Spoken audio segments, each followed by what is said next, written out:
Hey everyone, it's 31 day 12. I watched Creepshow 2 today as part of my anthology week. It's from 1987, directed by a man named Michael Gornick. I don't know anything else he's done. Creepshow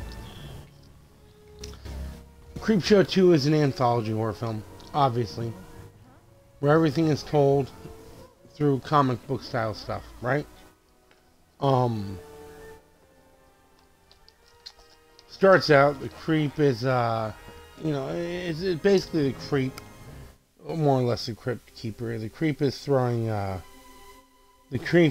his comic books, this comic book, like a animated wraparound story with this kid Billy, right?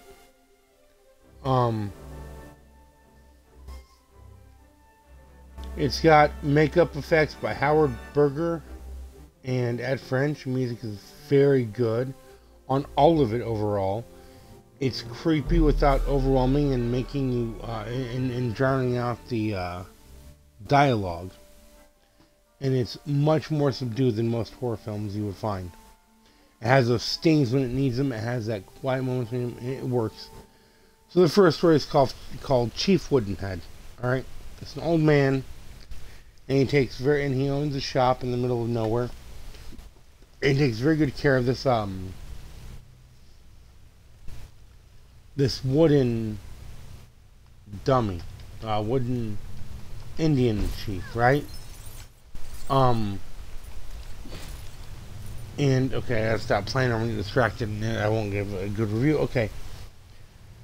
And these guys come in. They take everything from him, including some stuff that the tribal chief has given him as more or less a loan for all the money they've given him. And his I'm going to say grandson kills the shop owner and his wife, and then Chief Woodenhead takes revenge on the people that killed these two. These stories aren't exactly fine art. They're good stories. They're just not exactly fine art, you know.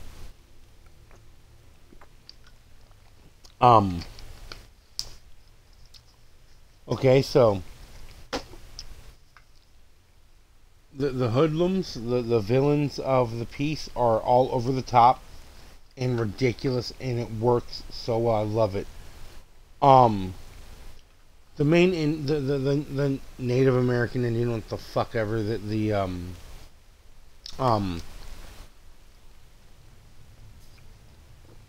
that robbed and killed the old man and them is walking out, and there's this wonderful scene where Chief Woodenhead just kind of closes his eyes like he doesn't want to see it. He's disappointed in him. And that was a really nice movement. That was really nice, like, it's very good puppetry for that.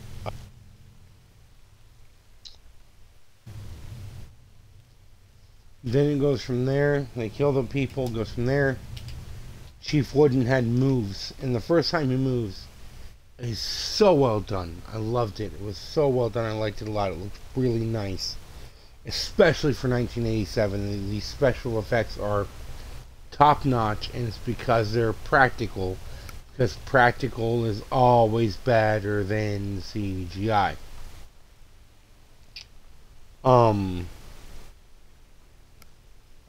Of course, Chief Woodenhead kills them. The first kid is killed with some arrows through the chest and one through the head. The second kid is killed by a tomahawk and left on his Firebird. And Sam, the final one, is scalped by Chief Woodenhead. And then Chief Woodenhead holds his scalp, gives the money back to the Indian guy. And to the tribal chief, and he goes and he looks and he sees Chief Woodenhead is holding the scalp of his grandson, I'm assuming, and he says some words to him in his native language, and it ends there. And it's it's a great opening story. It sets the tone for the whole movie. All right. The acting, these have great gore effects, have great special effects overall. Alright? Solid 8 out of 10. This whole movie is an 8 out of 10. Before I get into this, I'm going to give all realistically 4 segments an 8 out of 10. But the whole movie's an 8 out of 10 easy. So you're introduced to Billy from his Creepshow comic. He's waiting for the creep to drop him off, played by Tom Savini in the live action sequences. And he drops off the thing that goes from live action to animation, which works so well. So then the second piece is Billy ordered some Venus flytrap bulbs, and then he goes and picks them up. Alright? And then we get into the second story called The Raft. It's a group of four young children. Did I say children? Because, I mean, obviously, you know, they're the best 24-year-old looking teenagers I've seen in a movie ever. By that, I mean they're supposed to be playing 16, 18-year-olds. And yet they're played by people, obviously, in their 20s. Okay? They get stuck on a raft with a lake monster, with a blob-type monster coming after them. The Blob is an old 50s film classic, one of my favorites of all time. So it has, okay, and also, something I need to mention, while the young people in the first war are being killed, they're being killed while Cisco Kid is on the TV. I say that because in the second one, the two male characters call each other Cisco and Poncho, which are the two main characters from Cisco Kid.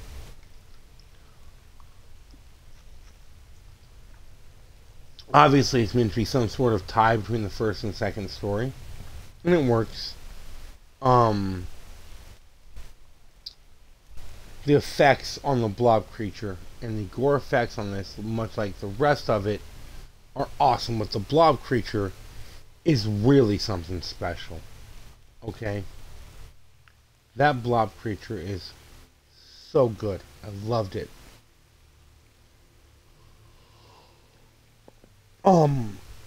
So the first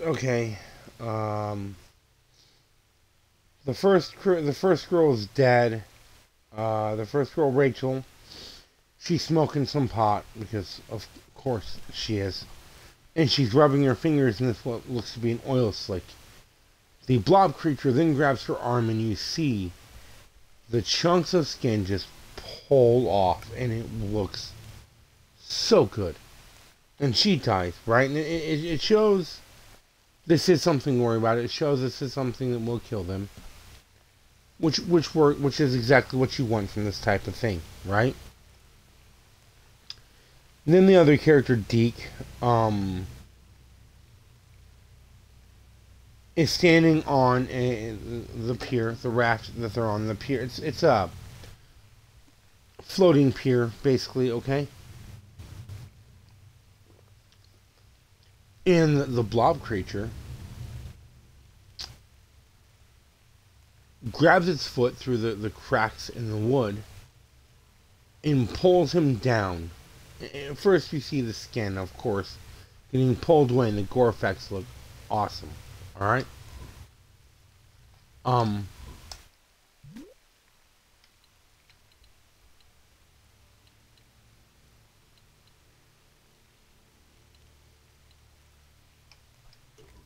the gore effects look amazing. Okay? Then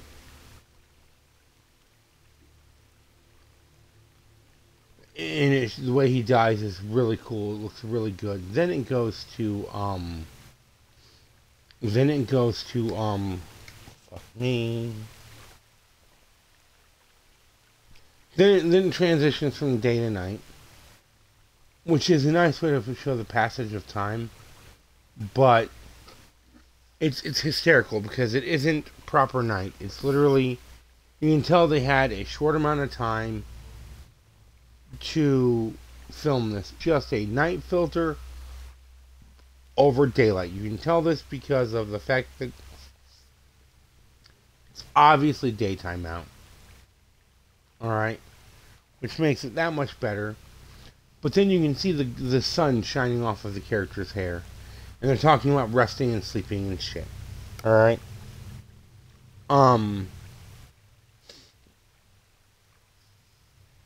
So, you know, they sleep. And while they're sleeping, while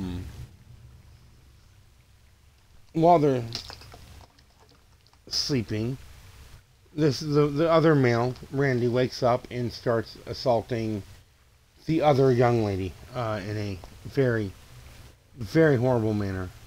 He starts removing her clothing and stuff, and it's really quite nasty.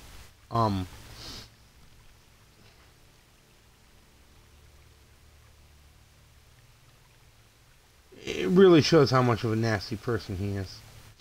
So he pulls her shirt out, he starts playing with her boobies and stuff. And then it just goes from bad to worse. As they're doing that, she's saying no. He stops, he covers her up. And you see the monster creature thing has covered her face in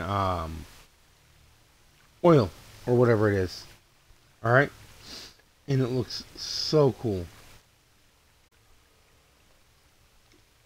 And then while it's eating her, he runs away.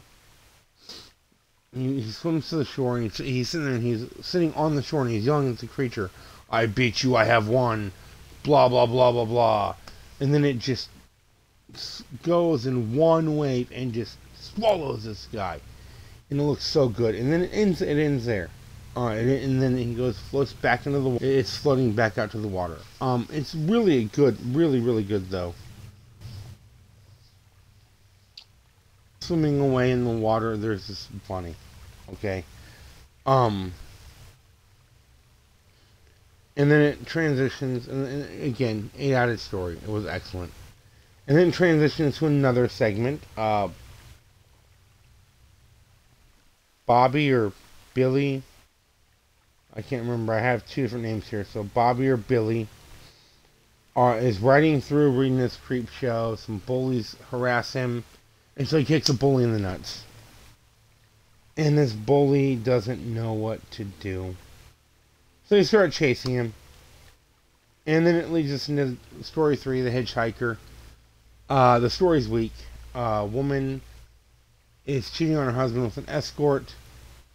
She's driving to meet her husband. She's driving to get home as quick as possible. Because her husband's going to be back. He then murders. She then runs over a hitchhiker. And the hitchhiker haunts for the rest of the movie. She dies at the end. Alright, that's all there is. The story's not good, but the team and the gore effects raise it to an 8 out of 10. Otherwise, the story itself is just a 5 out of 10. But with all the other stuff, the stunt team, and the special effects and all the other stuff, it's an 8 out of 10. All notes about stuff outside the story, because it really is just that freaking bad.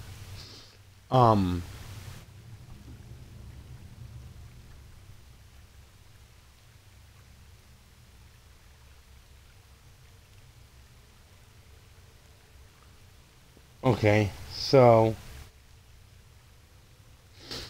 there's some nice things, like at the beginning of the film, after she sleeps with the escort, there's a copy of it in the background, and it's such a nice. I like stuff like that. All right, it's really kind of nice. And then it goes from there, and you see her car after she hits the guy. Vanity plate says Lansing 20, and that's a nice touch. because her name is Lansing. Stephen King has a cameo of the truck driver, and it's just kind of really nice because it's Stephen King is a truck driver. Okay, and then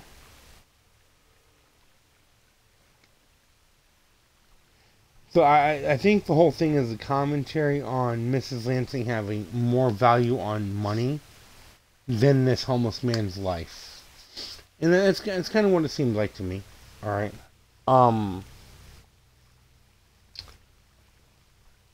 So it's not the best of the three. But it is with all the other stuff raises it to an 8 out of 10. So, 3/8. If you know anything about this, you know that it's going to be a pretty high scored 8 so far, right? Then we get to the final wraparound with Billy or Bobby, right? He's still being chased by the bullies. The bullies are eaten by and he chases them off in the middle of nowhere. Okay? And they chase him off in the middle of nowhere. And, he's standing there, and you see these Venus flytraps, because he bought some bulbs earlier, like I mentioned, and they show them, and these giant Venus flytraps just come up, and they eat meat, which he mentions once before. All right. After he does that, after they eat them, he goes, they eat meat, and he has like this creepy smile, and then it ends there. It goes back to live action. I'm going to give everything about that an 8 out of 10. The wraparound story is very fun. And the animation is amazing. I think the animation might be from the same team that did Heavy Metal. But overall, that right there also amazing. 8 out of 10. Alright. There was one interesting fact that I wanted to throw in here, because of course there is. I just have to get to it real quick. Okay, so this comes from Creepshow. Okay, I'm going to give you a bit of information, a bit of history on this. Creepshow comes from a time when people were when there was comics like Tales from the Crypt and all this other stuff, right? And during that time,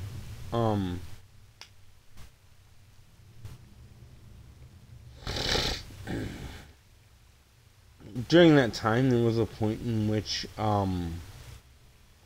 they decide to ban all horror comics because comics are fucking up the kids. Think of the children. Oh my god, the children. Oh my god. All that fucking horse shit that people go on about, right? So, yeah, fuck them. So then it leads from one thing to another. And,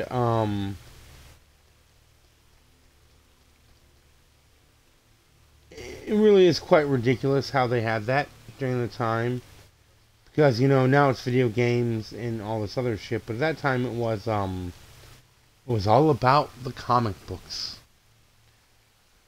Things haven't changed much, but now we see that comic books don't affect people. If only they saw that video games don't affect people in such a way. But they won't. Because it's media that they don't understand, much like comic books, much like cartoons, much like movies. I grew up watching Tom and Jerry, and I wasn't like, oh hey, Tom and Jerry makes me want to go do bad things. No, I didn't want to hit my sister with a pan. It was a fucking show. And kids back then knew it was the comics weren't real, so, that really pissed me off quite a bit. That they actually banned it, like, last bit here of information, one of my absolute favorites of all time. There is a thing called Tales of Science Fiction, right? It was literal Tales of Science Fiction, okay? As a comic code authority, aka the censorship authority of comic books is being passed, they have one issue of tales of science fiction to write. And the last one is going to be about an astronaut. All right. It's literally the last issue they're ever going to publish of this stuff. So they go to the Comic Code Authority. Comic Code Authority says you can't use terror or crypt or horror type words, and that was just for titles. Okay. Further, and in the story from Tales of Sci-Fi, you couldn't have a black man in it. Okay. Keep in mind this is the 60s. I think, you know, you couldn't have a black man in your story, which is what they said. So, EC Comics, the company that printed the Tales from the Crypt and Tales from Sci-Fi and all this other stuff, fought them on it. And they said, okay, fine, you can have a black man, but you can't have him sweating. I'm not even kidding. This is the truth on the internet. Check it out. I wish I was joking. They said, well, this is our last issue. Our company's shutting down. We're going to be owned by another company very shortly because we can't afford to keep our doors open. Fuck it. And they publish it with a black man sweating in the last panel. The story itself is fairly decent. It's not the best Tales from Sci-Fi story, but it's definitely their game with Tales from Sci-Fi. Because they started out as like...